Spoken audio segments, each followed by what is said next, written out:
గతంలో హేమంత్ సోరెన్ అరెస్ట్ చేశారు, అరవింద్ కేజ్రీవాల్ని అరెస్ట్ చేశారు, మనీష్ సిసోడియాని అరెస్ట్ చేశారు. చాలా క్లియర్గా బీజేపీని ప్రశ్నిస్తే అరెస్ట్కి వెళ్తారు.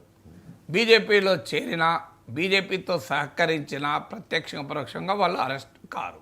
వైఎస్ జగన్మోహన్ రెడ్డి అరెస్ట్ కాడు, మమతా బెనర్జీ అరెస్ట్ కాదు, ఆమె మేనల్లుడు అభిషేక్ బెనర్జీ అరెస్ట్ కాడు, హేమంత్ బిశ్వా శర్మ అరెస్ట్ కారు.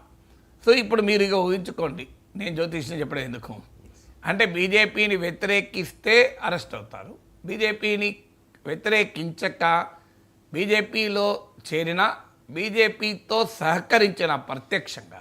సో బీజేపీ చేరిన వారికి ఉదాహరణ అశోక్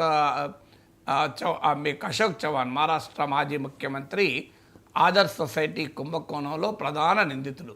కార్గిల్ అమరవీరులకు ఇవ్వాల్సిన ఫ్లాట్లు సొంతగా వాడుకున్నాడు అని అంత సీరియస్